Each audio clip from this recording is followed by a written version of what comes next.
All right. I am absolutely super excited about this one tonight because I have seen photos. I've heard about it from so many different people, and it's a big one. And I mean that in the true sense of the word. Tony Saros, thank you for coming on the podcast, and I cannot wait to hear this story. Yeah, mate. Yeah, thanks for having me on. Mate, I got to say, it's been a few years since I shot this fella. It was back in 2017, and any opportunity I get to brag about it, don't worry, I'm the first one to do it. So I happy don't to doubt tell you. anyone who's prepared to listen, and probably tell them twice if they want to hear it. Mate, I don't look. If I had shot something this, he's huge. So can we, Yeah. before we get into the story, can we just set the, I guess the context of what he is, so that the listeners know where we're going and what they're about to hear. Yeah, well, look, I shot a massive red stag that I didn't quite realise what it was until I put my hands on the antlers and thought, God, how big can they possibly get? Surely this is as big as they get. And yeah, I just shot a monster free range. I've been hunting that property for a number of years and nothing like that's ever walked out before.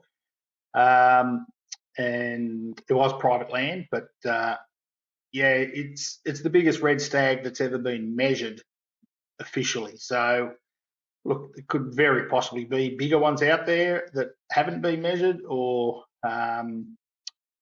person didn't know to get it scored or think otherwise. I couldn't say, but officially measured, yeah, it ranks as the highest scoring red stag ever. And like I like to tell people, it's actually the biggest antlered deer on the continent of any species. When you put it in perspective of how big the antlers are, yeah, it's just, well, that's free range I'm talking about. There could Yeah. be behind wire ones that could be bigger. I'm not too sure. But having said that, the beauty of this animal in particular is its symmetry, and hence the scoring so well. It literally has counterpoints on every point and very little deductions. In fact, each point's nearly the same size on each side, and hence why every bit of antler almost is measured, which is where the downfall of a lot of great heads get, where they're missing a tine or broken point or something where they get zero for something that would have scored well if it had its opposite. This one's got the lot. Yeah, nothing's missing, and yeah, went scorecard. Yeah, I'll send you through a photo of that later, but it's as good as you could ask for. And look, I'm not all about the score at all. Let's just make that clear from the start. But once I saw what was laying in front of me, and I've been hunting for 40 years, I don't think I've ever had an official head scored before, just for the sake that I knew wasn't anything special. But this one I had to find out. It was just such a big animal that I had to give it justice, not so much myself, but the animal justice to get it measured. And yeah, lo and behold, he's the biggest one scored in this country. He's huge. And Yeah. you'll see the photos. I know it's a podcast medium, so it's sort of hard to see, but I'll have the photos on social that, Tony, you've already sent across. The one where you've got him caped out on your back. Holy hell. Just the length of his head. Yeah, Get look, the antlers. The antlers are huge. We know that. But the yeah. head size, oh my God. Yeah, look, everybody says that because I've got a big head myself, and they say, "Jesus, look at the size of that thing compared to the size of your head," and that in itself gives it the justice it deserves. Yeah, look, it is a very big animal itself. There was no two ways about it, and the taxidermist himself said that he literally had to slim down an elk form for the size of its actual skull. Well, I only had the skull cap given to him, but the size of the cape, he needed to slim down an elk form to do that head because Wow. it was big. And I have shot an elk, a couple of them actually in North America, and look, he's not as big in the face, but not far off it, to the point where you can see why the taxidermist went down that path. So yeah, no, monstrous animal, monstrous all over, body wise, everything. Yeah, you can see that. It's huge. How many points did he have on? Look, if you're including little basal snags, which coincidentally have opposite basal snags, so that's just how well this guy scores. Even his basal snags have counterparts. He's got 22 points all up, but looking at the animal, you'd say it's an 18-pointer. Yeah. Yeah, 9 on each side. So He's unreal. I've heard about him so many times, and so many people have been requesting to get you on to hear the story because it's just such a cracking animal, and everyone that sees it's just absolutely blown away in person. So I think the photos you can tell quite comfortably, but I haven't had the pleasure to see it in the person. But everyone that has, man, they just go how unbelievably good this animal yeah, is. look, you're welcome to come and have a look at him. I have taken him to a couple of like an ABA meeting, and there was a gun shop Deer Fever Day. I took it to that, and look, it's only when you actually get him down off the wall, like he looks big on the wall, don't get me wrong, but you get him down off the wall and try to put it in the back of the ute, which is no mean feat in itself now that it's mounted, and literally stand alongside it. It really does show how big this guy is. He's a brute. There's no two ways about it. And yeah, the people that have seen it have been in awe of it. You know, look. The bottom line of this whole story is I'm a keen hunter and I'm keen and I get out as often as I can, even at my age. But I was just in the right place at the right time. It could have easily been another hunter or another guy that has access to that property, but it was my lucky day. Anyway, you cut it. Mate, that's hunting, isn't it? Well, it is. You got to be out there. You can't shoot them from your lounge room. But yep. You make that. Well, I can't. And at the end of the day, I do recall the day. Actually, the evening before, we're on the drinks with a few guys, and we had our. We weren't sure if we were going to go the next day or not, and I was keen. I got myself a little bit fit for that upcoming Raw. In fact, I actually got drawn in the Blombay Hog Deer ballot. The Snake Island one. It was the first ever year they had Snake Island, and I was doing everything I can to get myself fit for that hunt, which was coming up in May for myself. And I was right in the middle of getting myself into purple patch of being fit, and I was keen as mustard to not miss out on this opportunity to go red deer hunting, because so many weekends were tied up coming up the hog deer hunt. I had a fallow rut, and this was probably one of my only chances I was going to get to have a look at some reds close to the rut. And as much as the other guys who got on the drink, I got them all up at 4 a.m. because there was 3 other guys that came with me, and so I had 3 witnesses, and they were all sort of, give it a miss. Nah. I said, nah, we're going. I said, this is my last chance to have a crack at a red for this year during the rut. So I got them all out of bed and we went, and glad I did. Yeah. That was the faithful day, that's for sure. All right, so let's get into the story, because I'm sure people are dying to hear about this. Yeah. So as I said, we got these other mates of mine up, and one of them is the one that actually had access to the property. He had a phone call from the farmer.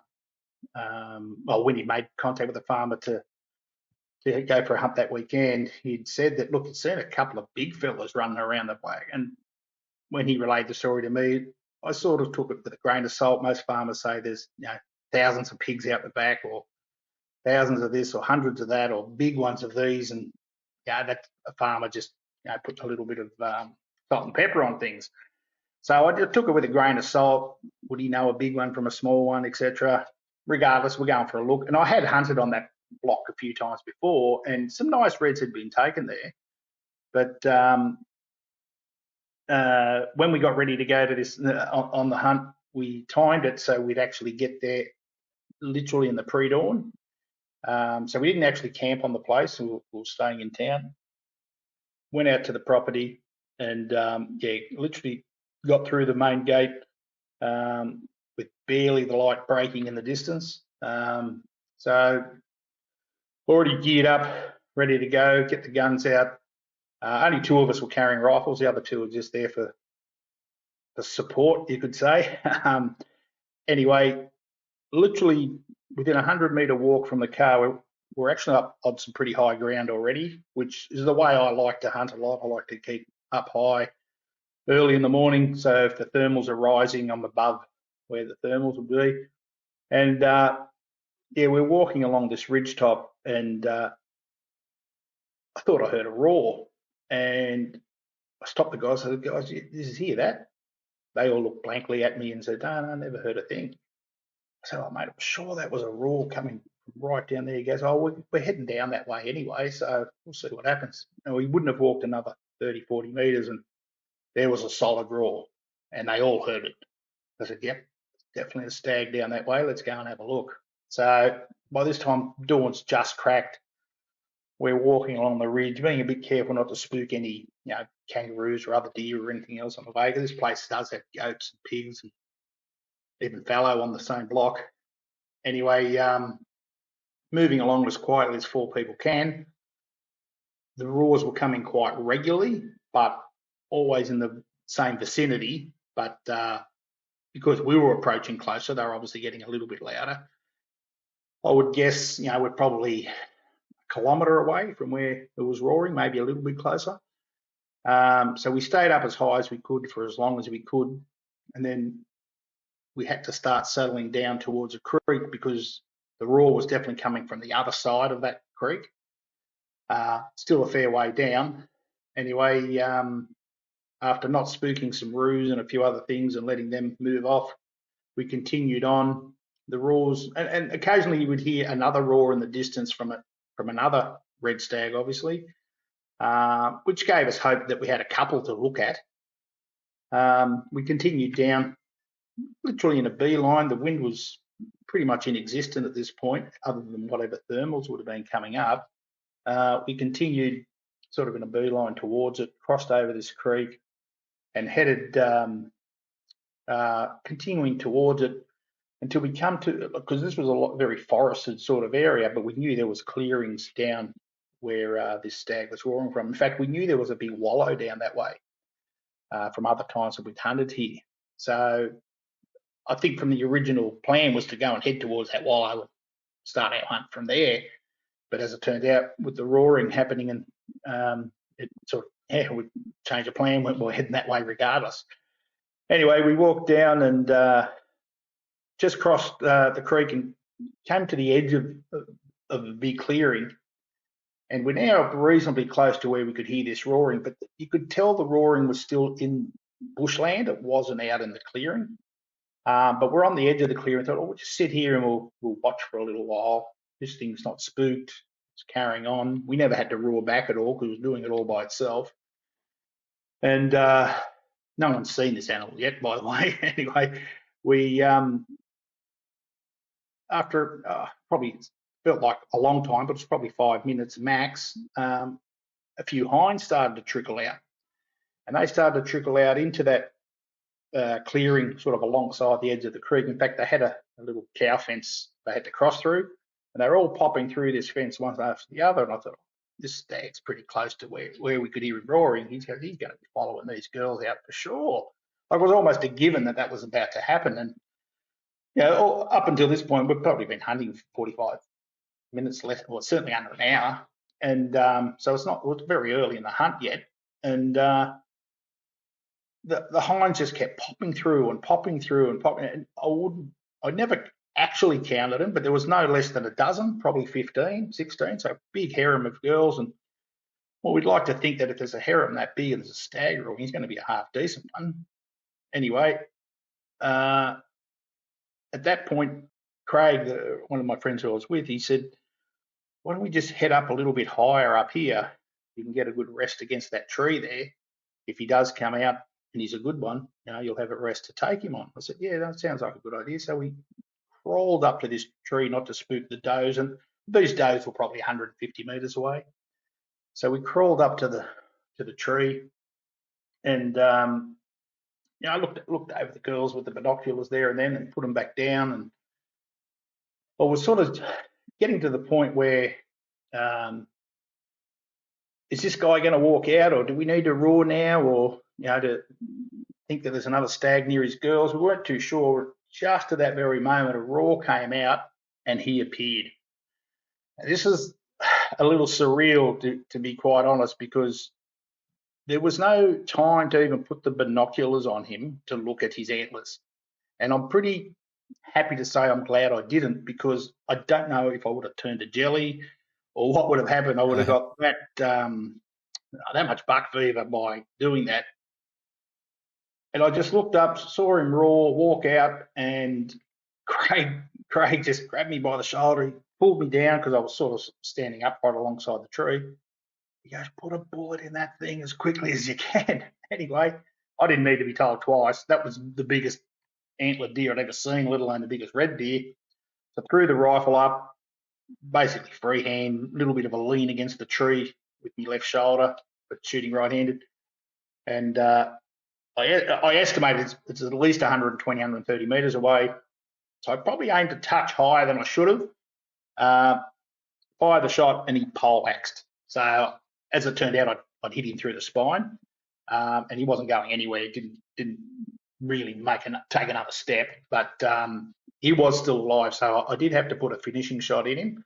But the moment he went down, seconds later, a massive back slap on the back, and Craig's turned to me and he said, "Mate, that thing's got more points on it than my credit card."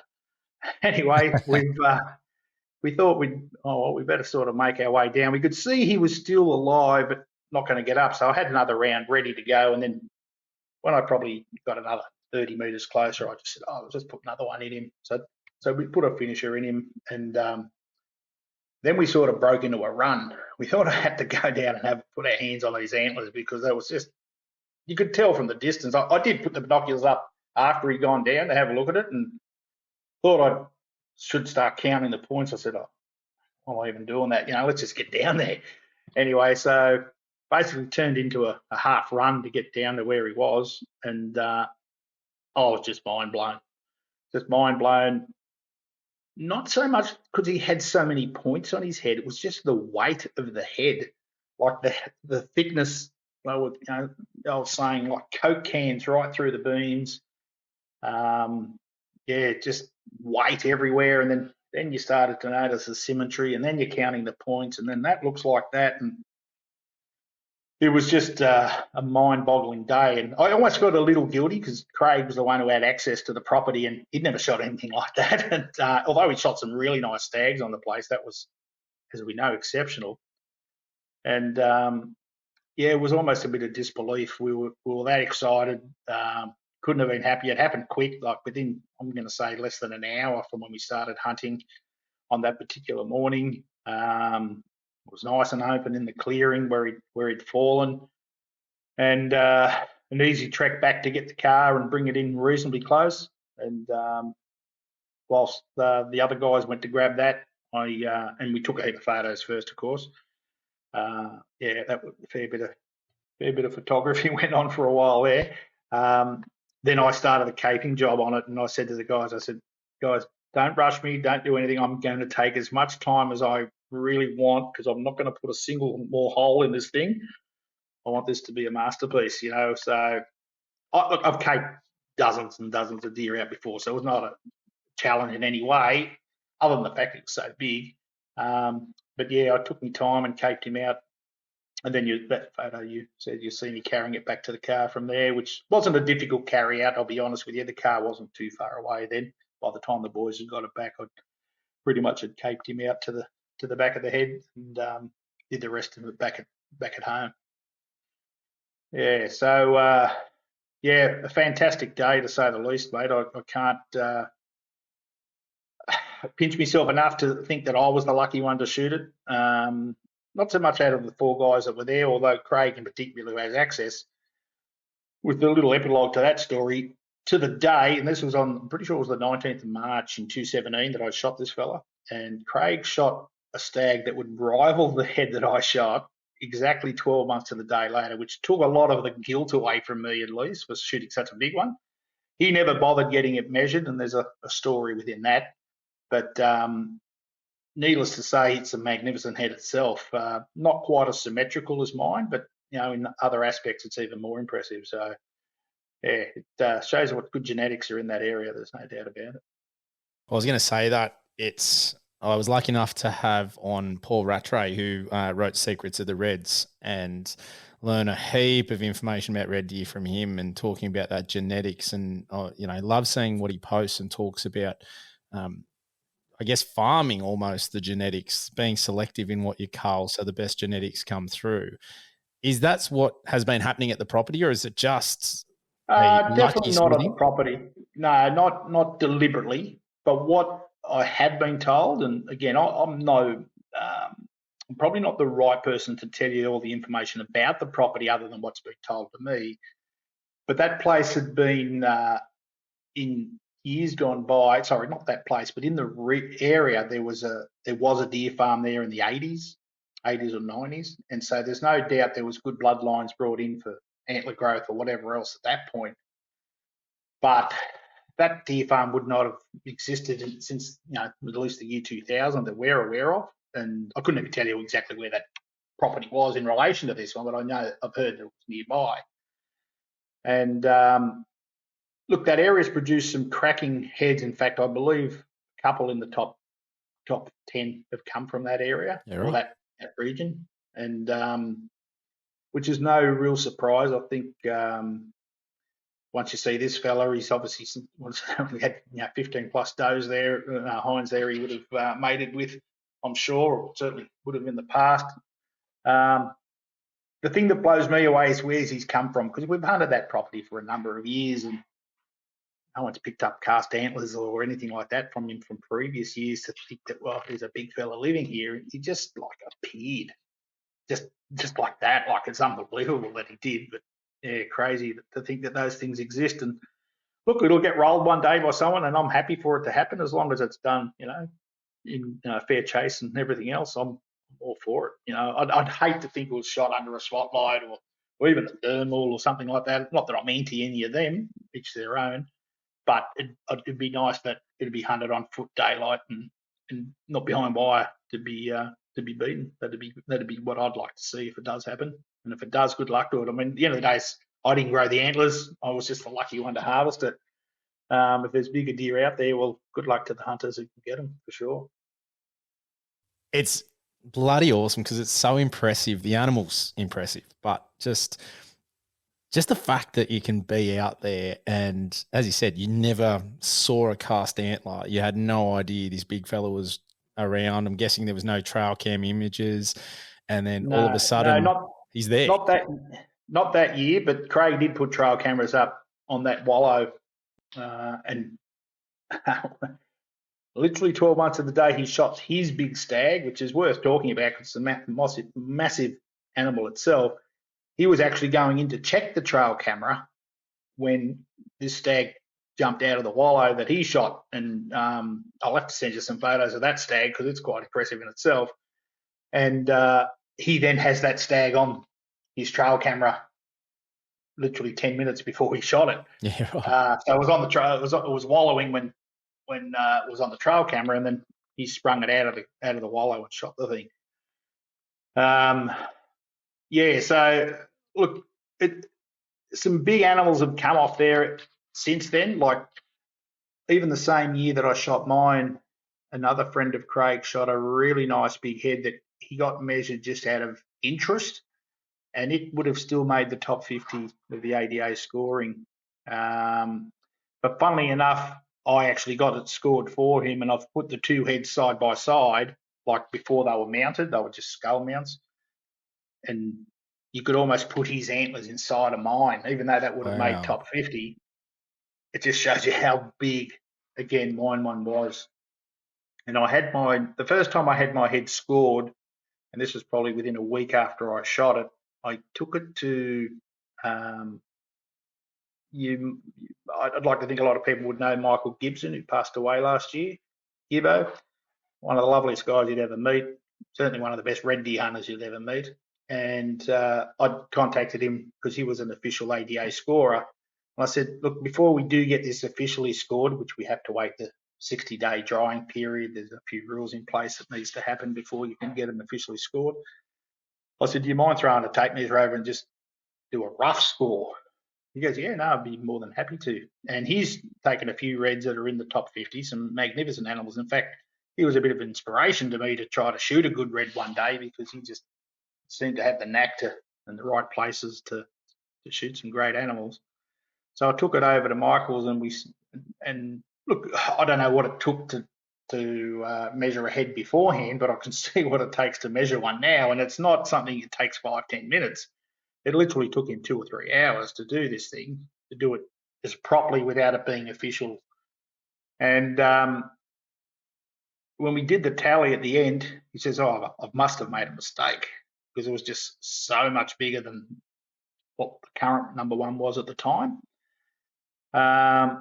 So he thought, I'll just do some quick measurements again to see if, oh yeah, no, that's right, that's right, that's right. He's just looking at everything there, tallied it up again. Yep, it came out at 416 Douglas points. And I think the current Australian record at that time in 217 when I got mine measured was 389. And he'd shot some in the high 300s as well. And they were mounted on the wall, and he literally grabbed my set of antlers and put them alongside his reds. He goes, "Yep, I can see exactly where that extra numbers are coming from now when you physically put it alongside the other animals." Anyway, to further to that story with the scoring, because there is a bit of a story behind that. I'm not sure if you're aware or not, but what happened was it got officially scored by 3 official ADA scorers, and some really nice gentlemen did that. Charlie Muscat was one, Wayne Hogan, who was done at his house. He lives just down the south coast. And a gentleman from Rob Graham, he's come up from, I think, down at Eden, and he's a master measurer. So the 3 gentlemen met together. The 60-day drying period was over. They could now officially score it. Anyway, they rung me at the end of the day to come back and collect the head. And when I got there, they gave me the certificate. He goes, "Tony, this is scores 416 and a bit. Douglas points. It's definitely the new number one. Congratulations. All well and good." And I was tickled pink. Not the fact that it was number one, but why me? How lucky could I be? I've never had a head measured before, let alone this one. Anyway, I went away as happy as Larry, and that was that. But strangely, and this is where it gets a little, you could call it controversial. About a week later, I got an email from Robert Graham, who was the master measurer. He said, "Look, we've sent off photos and the scorecard down to the head of the ADA scoring trophy register, and they've examined the photos and the scorecard, and they feel we've made a mistake in the naming of one of your tines on the crowns of the antlers. So one was called an outer off back A, and this one was an outer off back B. And because they're not the same point, they don't counterpart, and therefore they had to revise the scorecard, and it brought it down to 401. And I said, "Oh, well, that's a bit disappointing." I said, "You guys were 3 blokes in one room, and you just came up with that score, and this other people, well, panel, I think it was, are measuring a head off a photo, and they're claiming it's, this point was named wrong, etc." I said, "Look, I can live with it. It's no big deal. It's at the end of the day, the antler's going to look exactly the same on the wall to me, so I don't really care." And I left it at that. A little bit annoyed, and all my hunting mates are all saying, "No, you should challenge it. It's 416, it's 416, blah, blah, blah." And I said, "Look, it is what it is, whatever. It's a great head, and not going to change what it looks like hanging on my wall." So I didn't really want to wait any longer because you can't get the heads mounted until the scoring's been finished. Part of the scoring criteria needs to be an unmounted head, because they need to see if any alterations have been made to the skull to make it wider or whatever else. Anyway, so I sent it off to the taxidermist. I was past that now. And lo and behold, within 12 months, a gentleman, I think in South Australia, and I can't remember his name, but it's in the score register, he pulled an old head out of having not been scored ever before that he shot in 2010, and decided to get it scored, and it scored 404. And I thought, oh, damn. I said, it didn't even last 12 months at number one, because the previous one was 389. I said, oh, well, it is what it is. I still didn't care. Although in the back of my mind, I was a little bit peeved. Anyway, lo and behold, the following year, the current number 2 scored 408. But this is where the controversy starts. The head that was scored 400 is a magnificent head, and I've seen photos of it. From what I've been told, and I can't probably say this on air, but I'll say it anyway, it was poached off the property that we hunt on. Now, unfortunately, the family of this surname that's the current number 2, which I'm sure most hunters would have heard about at some point, have got a reputation, and in fact, some of the family members have done some jail time over poaching in recent years and stuff like that. And I felt a bit dirty then that not only is this head that's now the number 1's come off the block that we had access to, so it wasn't technically taken legally by, basically taken by a poacher. The fact that it's now the number 1 sort of irked me a little bit. So I thought, no, you know what? I'm going to do something about that. So I wrote a letter to the ADA, and nothing to do with the other gentleman, I'll be honest with you, but just said to him, look, this is the score I got originally, measured by 3 official measurers, one of them a master measurer.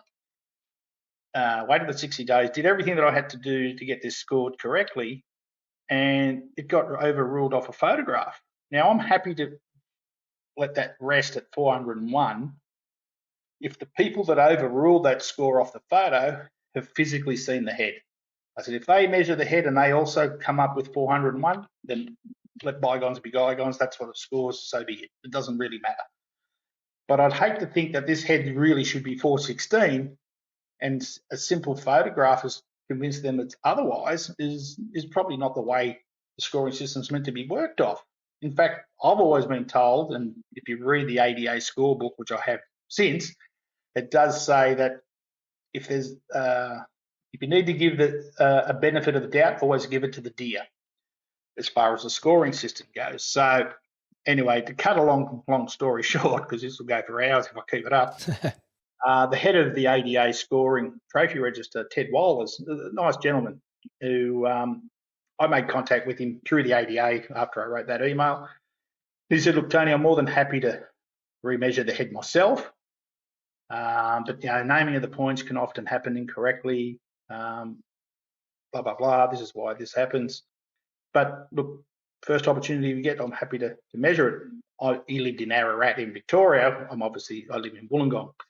So it wasn't quite that simple, but with my work, I travel around the state a fair bit. So he said, look, we do hold annual ADA scoring seminars in New South Wales. When the next one's on, I'll let you know. Well, unfortunately, all this time that's elapsed, then COVID kicked in. So none of those ADA scoring seminars went ahead for 2 or 3 years. And so it never got rescored until literally this year. So true to his word, Ted messaged me, say, Tony, we're having a scoring seminar in Wagga. Is there any chance you can get that red down here so we can get a panel together and rescore this head? We'll score it from scratch and go from there. I said, look, yeah, keep in mind, I said the head's been mounted. I said, but no one's contradicting any measurements. It's just the naming of a point, really. He goes, yep, no, fair call. We'll have a look at it in person and go from there. So I did happen to have something on that weekend, but I moved heaven and earth to make sure I was going to clear the decks to take this thing down there. So I got up at 5 a.m. from here in Wollongong, squeezed this bloody head in the back of the ute, which is never an easy feat to do. Got him in there and drove down to Wagga and turned up there, and there was quite a number of guys there that were experienced scorers as well as novices that were learning how to score. And I must admit, when I pulled the head out to bring it in, they pretty much down tools. They all just wanted to turn around and have a look at this bloody thing because it was just something out of this world, to a scorer, I would assume. And lo and behold, they went to work on it. It took them a couple of hours, rescored it. It did come up a little shorter than my original 416. It came up at 414, which, look, at the end of the day, you could probably score a head of that size half a dozen times and get within it 1 or 2 inches anyway, and they do allow, I think, a 10% error rate. So technically, if it was 416, it could have come down, take off 4 inches to 12 or whatever. I wasn't upset because it's now beaten that poacher's one as far as I was concerned. It was bigger than that, and obviously back at number 1. So the ADA put out an article in one of their this year's magazines to explain why this thing had to get rescored to some degree and whatever else. The naming of the times was confusing, blah, blah, blah. And yeah, but they reinstated it where it should have, I think, should have been all along anyway. So yeah, there was a bit of controversy, and that went on for a number of years. And the amount of ribbing I was getting from all my mates about it, and in the period between being number one and then no longer number one, and the score being deducted, and this and that, to have it reinstated was a relief. It was a bit of a mission to make it happen. I did persevere only on principle more than anything else. Like I said, it wouldn't change a thing to me. It's a nice big head hanging on the wall, but because of that controversy, it's part of why Craig never got that really nice head that he shot the following year. He didn't bother to get it scored. It sort of irked him a bit. Politics got involved or whatever got involved to have it overruled. So he thought it was a little bit of a farce at the time and didn't bother. But he sort of wishes he does now. Now that mine's number one, he wants to sort of see how his would go against that, which, look, at the end of the day, they're just beautiful animals to hang on the wall. I've shot plenty of small animals that I've had mounted and love the look of them. They're all got a good story to them. This one's got a story based purely on the fact that he's so big. I've done lots and lots of harder, more difficult and challenging hunts than that red, as it turns out. He's definitely a centerpiece that people love to talk about, no doubt about it. I didn't know about the backstory of the scoring and the controversy there, so it definitely sounds like the King's back on top, which is I like to hear. How much weight was in that head? Like, it fascinates me a lot when you think about these animals. They're just such beautiful creatures, and I'm always in awe of them. But the neck muscles that he must have to carry around that headgear is just unreal. Yeah, look, I've always been fascinated by animals. Like, I've been lucky enough to hunt moose in Canada and elk over in the US, and certainly, this big red stag that I took. And I think to myself, it must be such a relief to this animal when they cast, because this thing hanging on their head all this time, and then to finally not have that weight, which happens suddenly when it's taken off. I realise that weight is an increment growth over a 3 or 4 month period. So they probably don't realise that extra weight, and they just build the muscle up to do so. But it always fascinates me how these things must feel the moment they cast these antlers. Look, what it would weigh, like carrying that head out with the cape on it, which was a decent sized cape, and I did cape him right back, like back to the pizzle, basically. I've always been told to do that for the taxidermist and whatnot. There's quite a bit of skin there, and obviously his large head and then massive antlers. But mate, I'm telling you, I was that much adrenaline, that much excitement in carrying this bloody thing around. It didn't feel heavy. I mean, luckily I didn't have to carry it too far back to the car. And it might have felt a little different if I had to, uphill for, half a K or something like that. So it was no real strenuous effort in that sense. But you couldn't have wiped a smile on my face in a million years. And like I'd said at the start, I was actually on a bit of a mission to lose a bit of weight at the time and get a bit fitter for this hog deer hunt. And you couldn't have stopped me. I would literally carry the bloody whole thing out. I was that pumped about it. Yeah, but a big animal on the ground, like the whole thing, just. Look, I've shot a number of sambar stags, and they are monsters, as you're probably aware. They're a very big animal, and they're the king. There's no doubt about it. Moving in on a big bodied sambar stag, which can be up to 300 kilos, I've heard, which I've never been in the position to weigh them. I've just carted back legs out, which is enough to kill you. So I'm thinking this thing was at least 250 kilos. Yeah, right. Maybe I'm. And look, there's a lot of guesstimation going of course. on, but it was as big a body as you could imagine a deer to be outside of a sambar. I'd say a sambar is a bigger animal, there's no doubt. But with his headgear on and everything else, and his head was probably bigger than a sambar's head, and they're bloody big heads anyway. But this one had a very long head on it. Yeah. So how many you've been chasing? So you said you've been hunting for 40 odd years.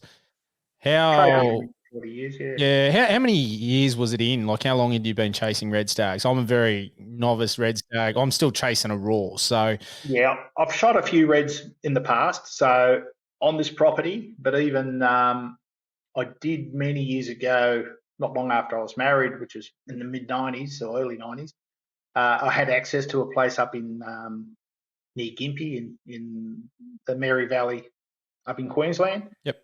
So I had hunted a few reds up there in the past. So they weren't like I'd never shot a red before, and I'd had, and they're always bloody good looking antlered animals anyway. Even a small, the average one, for argument's sake, quite a bloody attractive animal.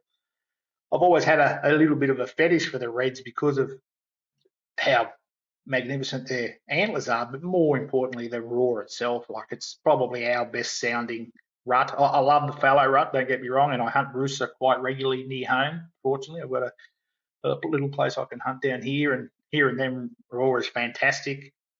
But the reds are at another level. Like, it's very primeval is probably the best way to describe it. You know, I've heard elk bugle, I've heard moose grunt. The elk bugle is, I must admit, pretty spectacular as well. But something, it's almost like it's violent, that red deer roar. Like, they mean business when they're roaring, and it's such a great thing to listen to. But I shot my first red, I think it was back in 1992, was the first one I'd shot. This one I shot in um, 2017. So it's quite a distance apart from your first red to this one.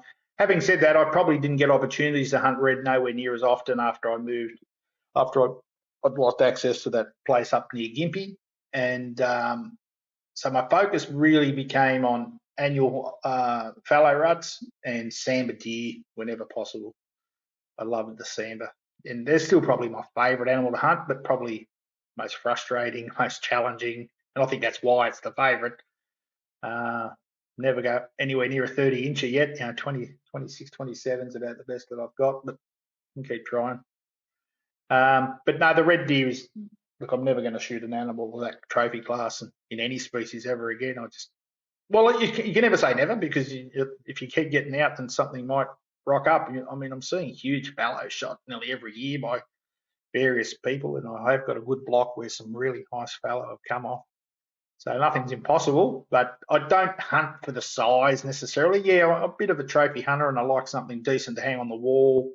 Not that I don't utilise the meat and stuff. I definitely do that. You know, I've got a family that's been eating venison for many, many years. So, and a couple of my older children have moved out of home, and you know, and with the cost of living these days, they're happy for me to provide as much venison whenever I go out. So I actually have that, you know, front of mind when I'm out hunting, that you know, whatever I shoot here, we're taking the venison with us. So, but at the end of the day, yeah, trophy hunting's been a bit of a lifelong thing for me. It's hunting in general, because I happily go quail shooting or duck shooting, or any type of hunting is interesting. But there has been a desire to collect the trophies. There's no doubt about that.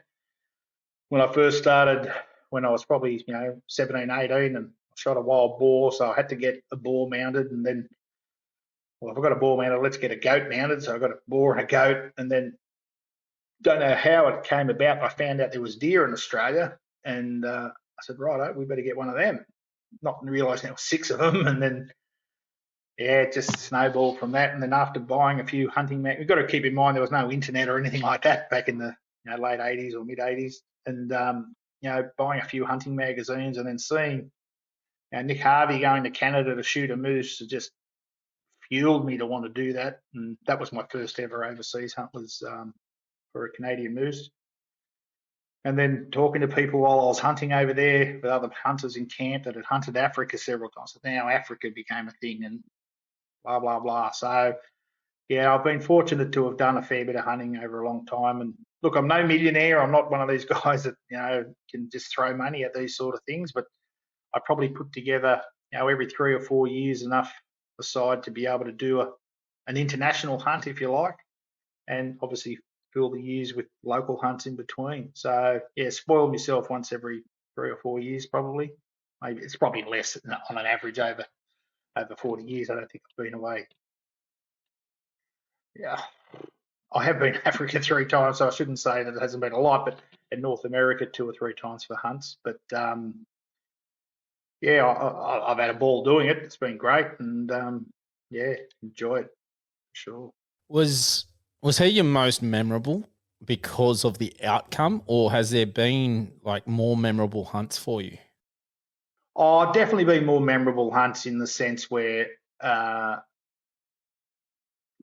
this one's memorable in itself because of the actual animal that hit the ground. Yeah, But it could have been a pig hunt, and I shot a massive boar at the end of the day. Like it did, I can't say. See, this is the problem. Well, not a problem. This is the thing. I didn't see this animal over and over again for years on end to think, oh, I can't, it's just keeping me awake at night. I need to one day get him.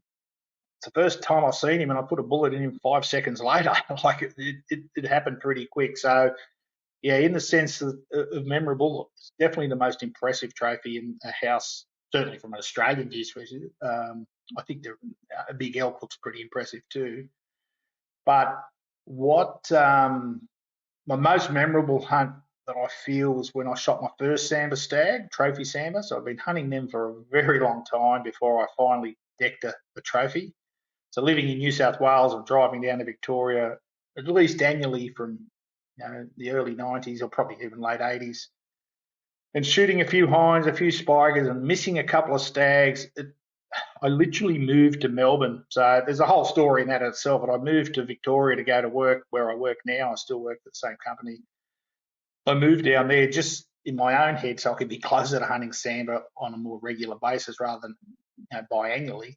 I could go out every second weekend if I decide. What the public land hunting's like in Victoria. It's pretty accessible to anybody who's got a game license. So, and even then, it took me 5 years while I was down there to finally put the trophy stag over in the corner back here. That's him in the corner there. And I must admit, I shed a tear. It was just like, it, if you dated it from my first ever solo trip down in the Wannangata Valley to when I shot this guy, there was a 20-year gap. So, and I'd done a lot of hunting in between. And like I said, I shot plenty of hinds and spikers and missed a few stags anyhow, and then shot fallow and done a few overseas hunts in between. So it wasn't like I didn't pull the trigger for 20 years. But to finally get a sambar stag, and like most things, once you get the monkey off your back, you start to roll a few of them, and you work them out. You know what's going on. You know the country backwards. Then and I've shot, I think, 6 or 7 stags since sambar. But one sambar stag in particular that stands out. What I didn't even pull the trigger. My nephew shot him, and he'd never shot a sambar before, and he'd come down to Victoria. He lived up here in Sydney, and he came down and even borrowed my rifle. And I didn't even take a rifle. I said, "We'll just get him to shoot a deer. It'll probably be a hind, or so I always see plenty of hinds." I said, and this was before the numbers had really exploded to what they are today. So this was back, I think, in 2010, 2011. And to cut to the chase, he rolled a massive sambar stag um, that I just got that excited about him shooting. But it wasn't long after I'd shot my first one that, yeah, that's probably one of the more memorable days that I can remember in the field. It was just, and I didn't even pull the trigger. So, but yeah, look, I've taken my daughter out. She shot a really nice fallow buck. It was almost a 250 scoring buck, and that's the first animal she'd physically pulled the trigger on. She used to do a bit of clay target shooting and a bit of target work. And one day she said, "Dad, I want to come with you." And I said, "Well, we'll go next rut." And she was going to be happy to shoot a hind. And there was a big bunch of hinds, but I could hear this big buck croaking. And to cut to the chase, she put a bullet through its neck and poleaxed this. And I walked up to it and I thought, I've never shot a fellow that big. This is her first ever animal. We hadn't even shot a rabbit before. And here she is shooting bloody trophies. I've actually see that fellow buck on the Made on the corner right. there on a pedestal mount under the buffalo there. Yeah, so she'd taken that. So lots of memories, mate. There's plenty of memories. Hunting Cape buffalo in Africa is probably one of my favourite type of hunting you can do. I've done that a couple of times.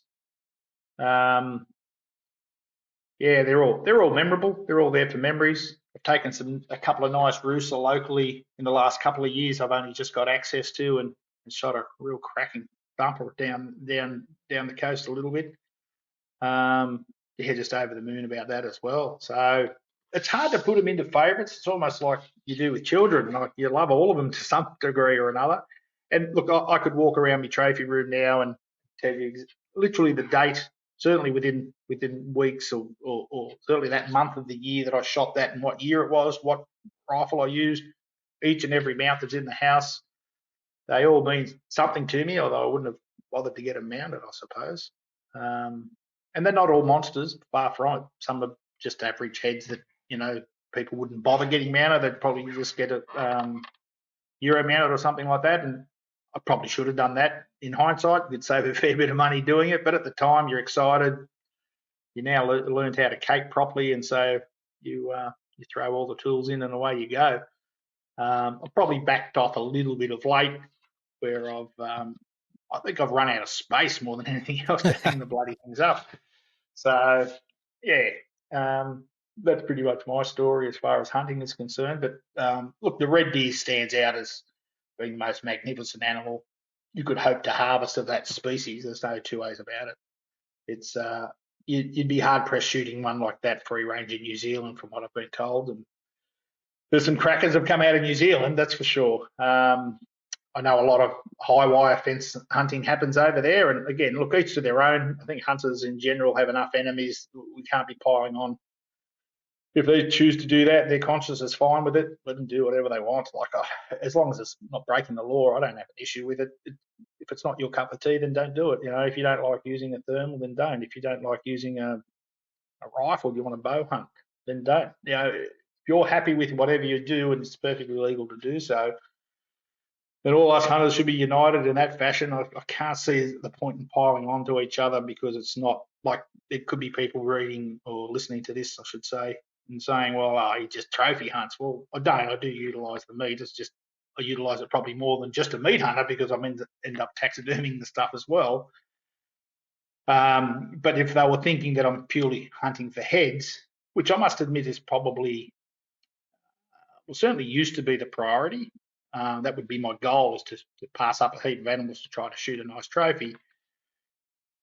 It's no different to them thinking that way, that you can't eat antlers, blah blah blah, which is totally true. And there's no doubt food should be the first and foremost reason that we do hunt. But again, if it's not the way you like doing it, then and it's not illegal, then why should anyone criticise it? People shoot foxes at night and cull kangaroos, or shoot a sack of pigs and dog pigs, which I did that for a little while when I was younger. It was a lot of fun at the time. Probably not my cup of tea today, but I enjoyed it when I did do it. If we're all out in the bush enjoying ourselves and not breaking the law, I think we're all doing everyone a service, from the farmers through to the environment itself, or us as providing for your family. So go for it. Yeah, enjoy. Get outside. There's too much indoor stuff for my liking these days. Look, I'm an older bloke. I look at the world today, probably different goggles to most up and young people like yourself, and I see things as, I don't think I'd like to be here in 50 years' time, because it won't be anything recognisable to what the last 40 years that I've lived, I think. But yeah, who's to know? Last thing I want to do is be negative about it. But yeah, look, I can remember as a little boy growing up in a small country town, my dad used to love duck season and quail shooting. He was a shotgunning man. And I remember going into school on the Monday, and people would put their hand up to say what news they had at school. And my thoughts were, I went duck shooting with Dad on the weekend, and no one reeled back at the thought of that. I can only imagine if my children went into school and telling the teacher, we went and shot a deer or shot some stuff, they'd say, I don't think you should be bringing that up in class, and blah blah blah. That's the type of society I think we've created now, where certainly when I was a kid growing up, I think you were more of a hero if you went out and hunted your own food, versus now you're the villain for hunting. Anyway, it is what it is. I think it's more our country that feels that way. I mean, yeah, there's certain parts of the world that may do the same, but I don't think it's like that in New Zealand. I certainly wouldn't have thought it's like that in Europe from the times that I've been there. Hunting's quite a heritage over there. It's definitely not in Africa, and certainly not the US. So it's an Australian issue, and I'm sure there's other countries that do it, but Australian issue where we just all city slickers now and don't really understand how the life on the land is. Not much we can do about it. We can, just try and encourage. I say to everyone that I know that hunts, just introduce a young bloke into hunting. Take him under your wing. Even if it's take him to your own spot. You're not going to shoot every animal yourself. Take him out. Let him understand what hunting's about. Hopefully, show him how to do it ethically. And the more you can encourage, the better it is for our future. Because without the next generation, well, that's why we're going to fall in a heap. That's how I read it from a political point of view, at least. Yeah, I think I've spoken about that on the show a lot. Everything you just said is exactly what I think as well. One, doesn't matter what type of hunting you do. If it's legal and ethical, there should not be a problem with it. Every hunter should stand by each other because, like yourself and I'm not big on the trophy side of it. Like it's not something there that I'm passing up animals to get to a trophy, but I have no issue with yourself doing it. And hearing about the story, that makes me excited nonetheless. But it's not the top of my list, but that's cool. There's no issue with that. I still want to hear about it. I still want to see it occur.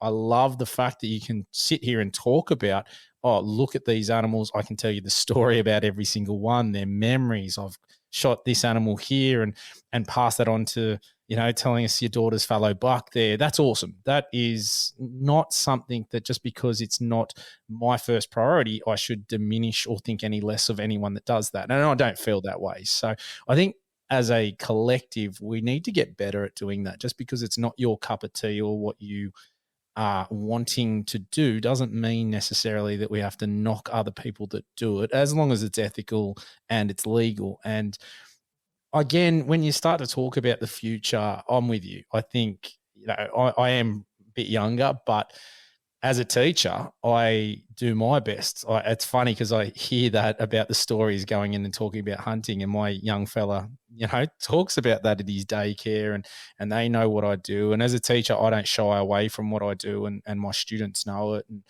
and other teachers know it. And I feel that when people actually talk about it and go through the process of it, that it's far more acceptable to people, because the majority of people, as you said, city slickers, growing up where food's just at the supermarket, not knowing where it comes from, that's changed.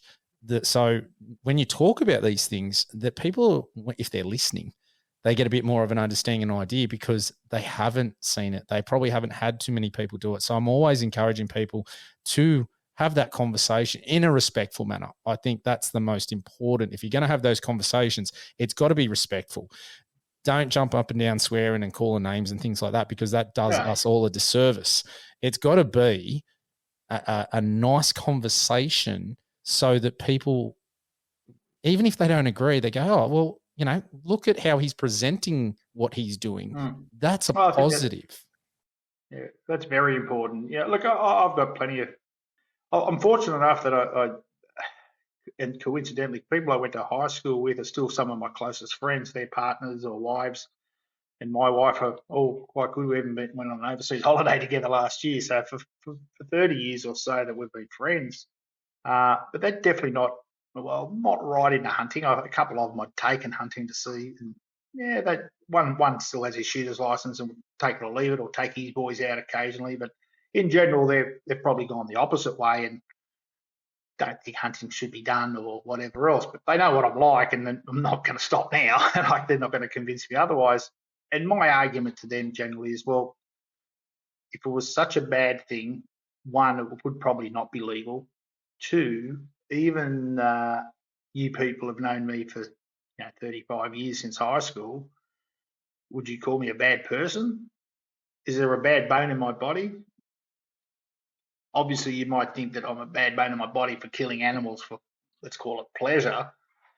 I said, but in reality, you know me better than that. You wouldn't class me as a criminal or doing things that are against the law or other things. It's just that what gets my goat is is I like to be in the outdoors and hunt. You guys have all liked fishing and doing that. We're just doing it on different terrain with different tools. I said, you've got to look at it at that space. I said, oh, well, we could let our fish go if we wanted to. And that, I said, yeah, I'd pass up stacks of deer that you don't know about. You're only seeing the ones I have harvested if I've mounted them on the wall.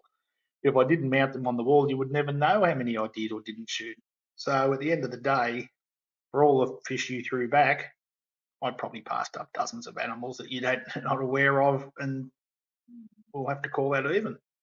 So, yeah, and I think they take it. But look, I know I know these people well enough to know that they mean well, and they're genuinely nice people. Obviously, they wouldn't be my friends if they weren't. But I just feel that it's easier for them to side on the sympathetic cause of, let's say, the green movement or otherwise, than to not. And but they tolerate me, so it is what it is. I don't try not to make enemies with anyone. I mean, I obviously disagree with a lot of the green movement in particular, and but I can't see a point in butting heads with them, because you're not going to convince them to jump on board or even see our point of view. They're going to have a wall up, and you're going to have that mindset where what we do is wrong, and it'll be impossible to convince them of otherwise. And you know what? They could try and talk me out of hunting for as long as they had breath, and they're not going to talk me out of it. It's probably the same. And you got to understand us as people. We think differently and understand differently, and as a life we live, we each to their own. The fact that they attack us a fair bit is probably the negative side. Like, there's always an attack to try to ban what we do. Yeah, I think at the end of the day, they are pretty organised and have built up over a number of years to a point of the strength that the Greens have now, particularly in politics. And I see it in Victoria, and not to say I don't see it here. We had a local council election here only a few weeks back, and there was more Green candidates than, well, no Liberal ones at all. There was literally Labor and Greens or independents to choose from. So it does show you that they've geared themselves up to be organised more so than we ever had, and we're our own worst enemy. Like we just touched on, we splinter ourselves into don't like the way they do things, and they don't do that thing. I do remember, and old enough to remember, a couple of big Parliament House marches for the gun lobby back in 1988. The one I remember well, when the Unsworth government was going to ban semi-autos originally. This is before obviously 96 happened.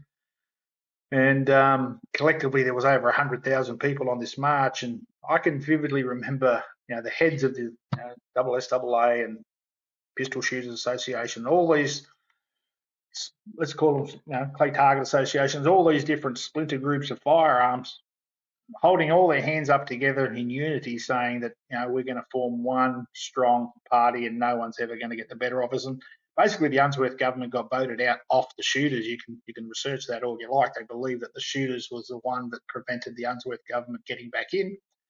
And I think the Greiner government came in.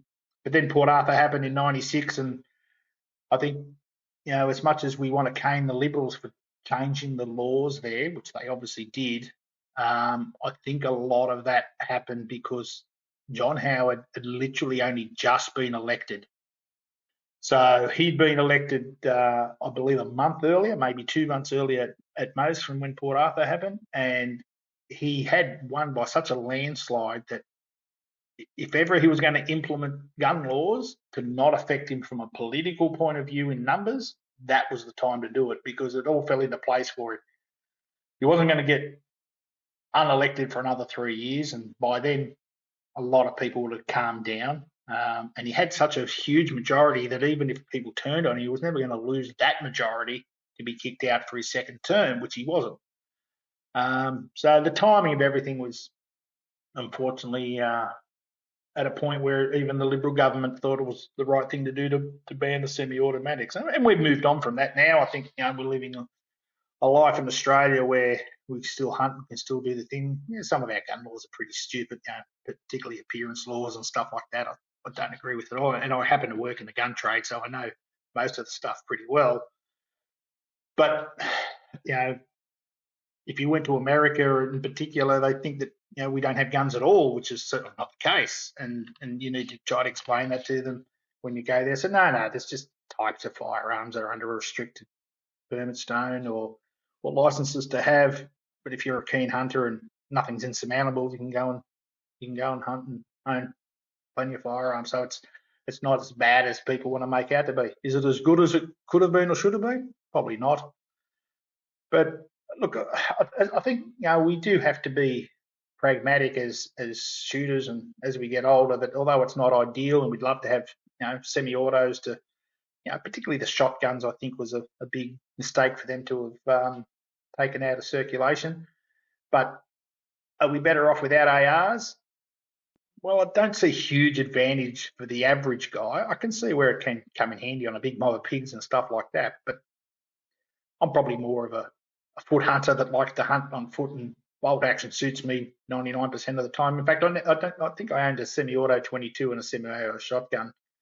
Never owned a semi-auto rifle in my life, so it didn't really affect me, and I'm sure it did affect other people, and I'm not trying to say that what they did was right, but I do also think the last thing we'd want to do is go down the path of what the Americans do, and every man and dog owns a gun to protect themselves against. I think we should all be able to protect ourselves, so let's not mix that up. But I don't think we should all be running around with bloody handguns in our back pockets while we're shopping and ARs behind the kitchen door for your kids to have access to. So look, there's a fine line there. I'm not saying that I love our gun laws, because I don't, and trust me, I'll bring this up plenty of times. But on a scale of how much it's affected me personally, probably a lot less than you think, because I still have hunted plenty and probably used most of the firearms I would have used anyway, albeit maybe a bit of shotgun shooting I would have definitely continued using a semi-auto, but so be it. Yeah.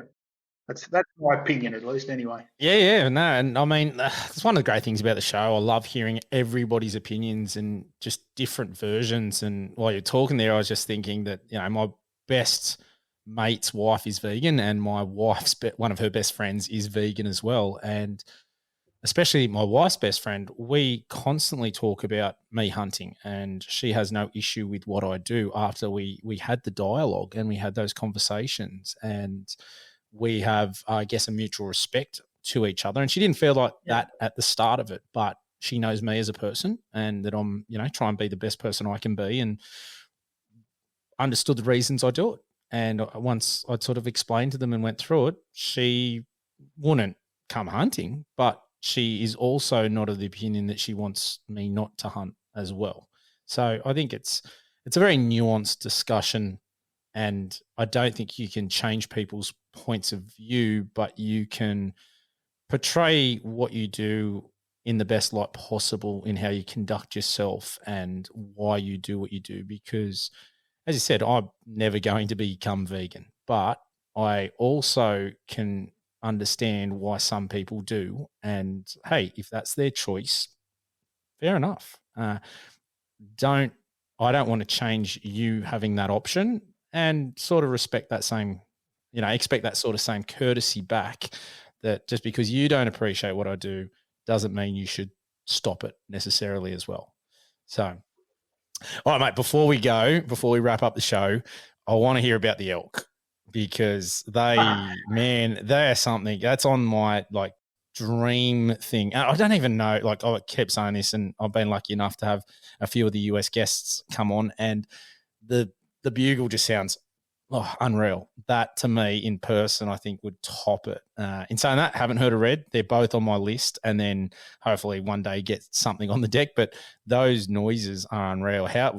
What happened with the elk? Where'd you get that? Well, I've actually shot two, so 2 separate years.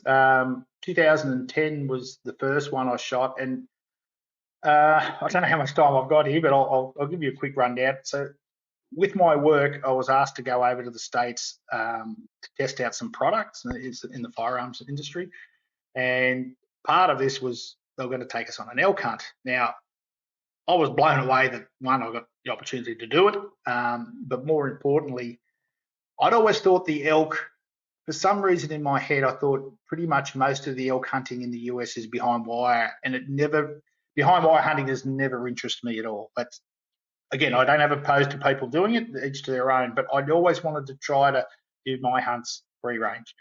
And the thought of hunting an elk behind wire, it just wasn't high on my list. But if someone's going to give me a hunt, well, I might go and do that.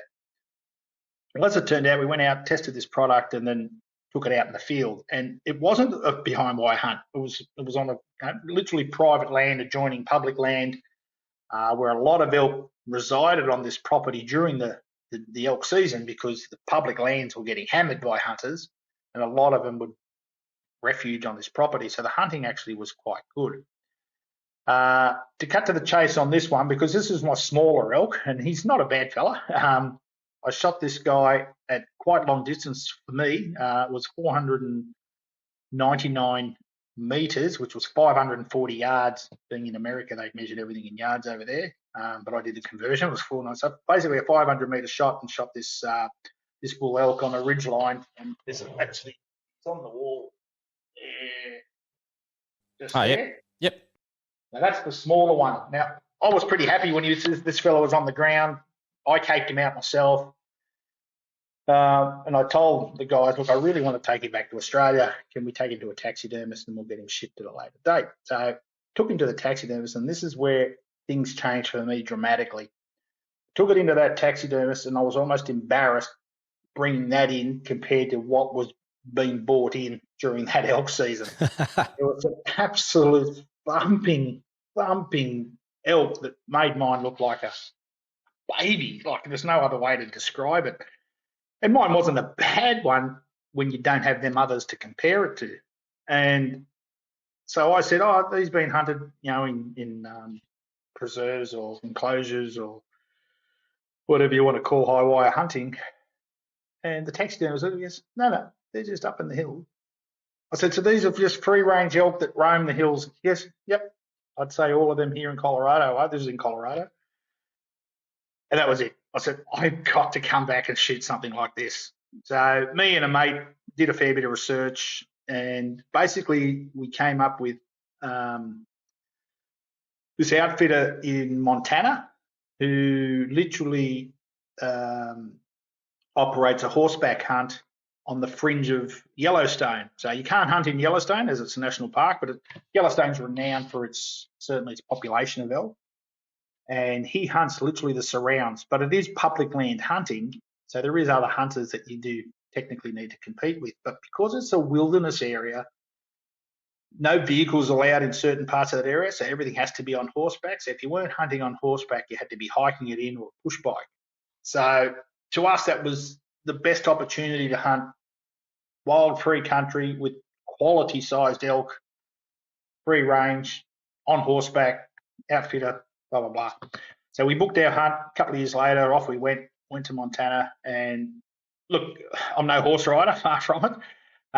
So they deliberately, and we had a tag for a mule deer each as well. So they deliberately hunted us in some lower country for the mule deer first, to get used to riding the horse and see how good you were on the horse before they literally took you into some back country. And once we knocked over a mule deer each, off we went and got into some backcountry hunting. And look, we saw elk probably every day, but bulls were hard to come by. But having said that, there was a few hunters in camp with some monster elk being brought in, and I'm just mouth-watering to think that this could happen to us, to get one each, whatever else. And we weren't hunting together. We both had our own guides, and we're basically hunting away from the base camp each day. Anyway, the cut to the chase, we actually had a 19-day hunt. And the reason the hunts were for so long was because elk that lived in the national park would only leave the park when the snow fell heavily, like literally up to the guts of the elk, where they couldn't feed and they had to move out of the park to get better feed. And so basically the hunts ran for 19 days in the hope that during those 19 days, and this was in November, so it's a little bit after the elk rut, but we could still hear the occasional bull elk bugling. where I heard a lot of the bugles was in that first hunt, I should have said, in Colorado. But on this particular hunt, there wasn't so much about the bugling, although we did hear a few. It was about the snowfall. So when the blizzards finally did arrive, which for me was day 13 or 14 of the hunt, and you're losing a fair bit of confidence that you're going to go home with one now after 14 days, the blizzards hit and the elk literally moved out of the national park out of Yellowstone. And Warren Johnson, who ran the whole outfit there, he was pretty savvy sort of bloke when it came to elk, and he would basically scan the roads leading out of the park or the perimeter of the park in the middle of the night, finding hoof prints in the snow of where bull elk have just left. And he'd come back, tell his guides, say, right, this particular valley, head up here, 5 bulls walked out, blah, blah, blah. Well, to the letter of how it worked, he said there was a number of bull elk had moved out of this particular valley, head up there, try and get up as high as you can by dawn, and then by dawn, glass your way back towards, and somewhere in between the elk are going to be. And literally to the letter, that's exactly what happened. We spotted some big bulls feeding on the edge of this clearing, and we had to halve the distance. It was probably 1 kilometre away, and we probably halved the distance on horseback, tied the horses up, and then tried to stalk in a bit closer.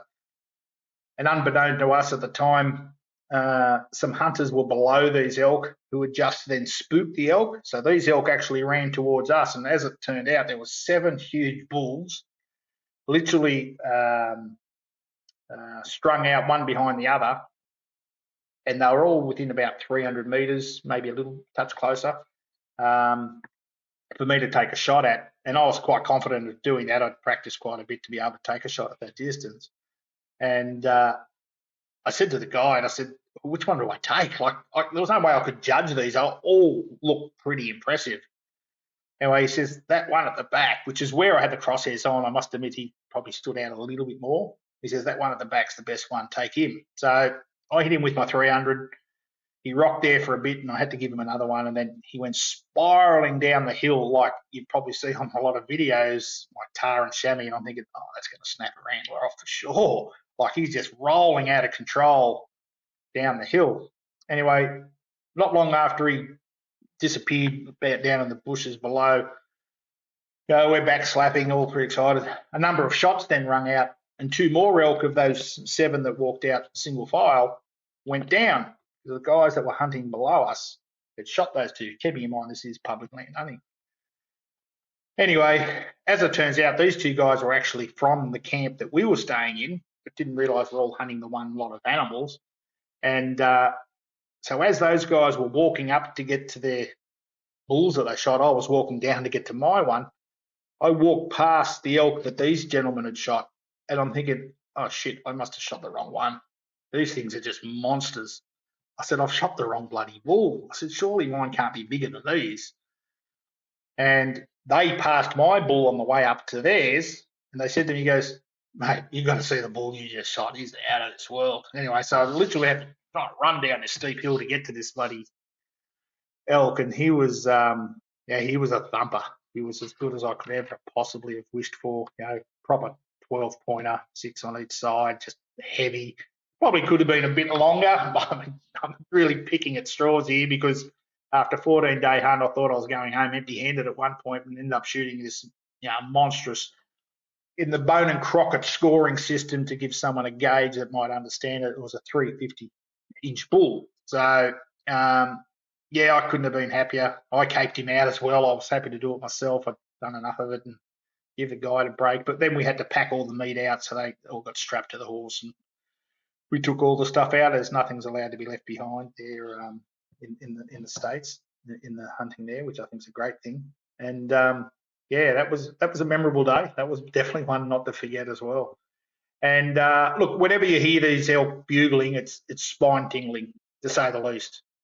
In fact, in the Colorado hunt, it was just literally at the end of the bow hunting season, which is the peak of the rut. And when we were rifle shooting them, they were sort of tailing off a little bit. We could still hear them every day. The guide said to me, he goes, Tony, if you were here 2 weeks ago when the rut was in its peak, He goes, you would this one basin, which is where I did shoot this bull from, the first one. He goes, you would have counted 20 or 30 bull bugling at the one time. He goes, I had a doctor over here from Hawaii who comes every year bow hunting, and he'd take him out. And he goes, I had him within 10 or 15 metres of this bull that was wallowing and raking the ground and that. And he goes, the guy nearly passed out from excitement that this thing's screaming its head off in his face, basically, at 15 metres away. And I could only imagine how good that would be to be that close to a screaming bull elk. To the point that 2 years ago, I went over to Canada with my wife just on a scenic holiday. We drove right around, but I timed it to go through the guts of the rut, which was the middle of September. And we went through the towns of Banff and Jasper, which I'd seen on YouTube as a hot spot for elk to be racing through town, chasing people during the rut. So we turned up there, and true to the elk's form, they were, we got to watch them within 20, 30 metres, screaming and bugling, and it's impressive. It's one of the best sounds in the world, no doubt about it. Yeah, it's a fantastic thing, and I couldn't recommend it highly enough. Bloody horseback hunting elk is fantastic. Unreal. Sounds like something I've got on the bucket list, that's for sure. Just got to... stick that one on there, mate. It's definitely worth doing. Look, all the hunts I've done have been pretty good. Do I have favourites? Well, look, as you get older, the more memorable ones seem to be more recent. That's not to say I didn't like the older hunts, because they were fantastic too. But, your brain's there to be full of memories, mate. You might as well fill them. That's it. And mine's pretty good. I'm pretty happy. I'm pretty content from a hunter's point of view, at least, anyway. Oh, very nice. Hopefully I'll be the same when I get on in years. So, Tony, mate, really appreciate you coming on the show and giving up your time. So, mate, well done. Awesome story. Congrats again. I'm sure everyone, when they see it, they'll be in absolute awe like I am. Appreciate your time. Thank you. No worries, Matt. Thank you, mate. Appreciate it. It's been great. All right, listeners, bye for now.